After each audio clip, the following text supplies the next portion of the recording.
vous allez dans d'autres prisons, vous allez voir également tout ce qui se passe. J'informe d'ailleurs le peuple congolais du lancement de la construction, en tout cas dans les 2 semaines qui suivent, de la grande prison centrale de Kinshasa, au niveau de Maluku. Ça prendra maximum 2 ans. Ce sera une première pour un chef de l'État congolais depuis 60 de pouvoir offrir aux Congolais une prison qui n'a jamais été construite. Toutes les prisons que nous avons, nous les avons héritées de l'époque coloniale. Et ça aura une capacité de plus de 20 000 détenus. Je vous informe également qu'à Kisangani, on lance la construction d'une nouvelle grande prison d'une capacité des plus ou moins 10 000 détenus. Nous réhabilitons Osio, qui est toujours à la rive gauche des Kisangani. Nous construisons une nouvelle prison en Mbujimaï. Nous sommes en train de construire une nouvelle prison à Bukavu. À Goma, ça avait été fait, mais au niveau de Saké. Bref, nous travaillons pour pouvoir sensiblement améliorer les conditions carcérales de détenus.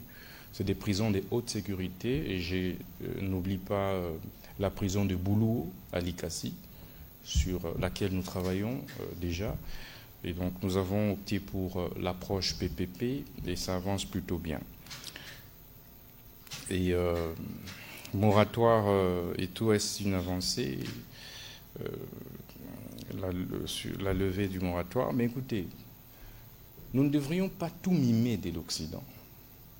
Nous ne devrions pas nous complexer de tout ce qui se passe à l'Occident.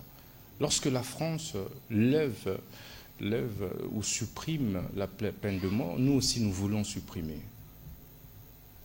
Aux abolitionnistes, aux rétentionnistes, nous sommes parfois dans des débats stériles qui ne répondent pas en réalité aux réalités socio-politico-sécuritaires du pays. Nous sommes un pays en guerre. Nous sommes un pays agressé par le Rwanda. Nous sommes un pays où nous avons des gens qui ont décidé de trahir le pays. Des gens qui ont occupé des grandes fonctions de responsabilité dans ce pays. Qui ont décidé de servir la cause de l'ennemi. Face à cela, vous ne dites pas droit de l'homme.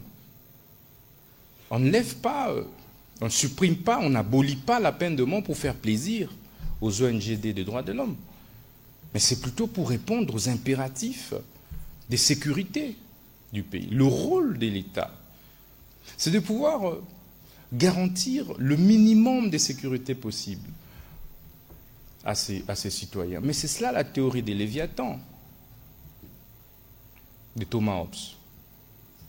Le peuple accepte de concéder sa souveraineté. Et l'obligation faite pour le souverain est de pouvoir assurer sa protection. C'est cela notre rôle. Mais si nous levons le moratoire sur la peine de mort, je ne pense pas que l'on puisse parler du recul. Recul par rapport à qui et par rapport à quoi? Aux États-Unis d'Amérique. Jusqu'aujourd'hui, on exécute la peine de mort. Dans plusieurs États fédérés des États-Unis.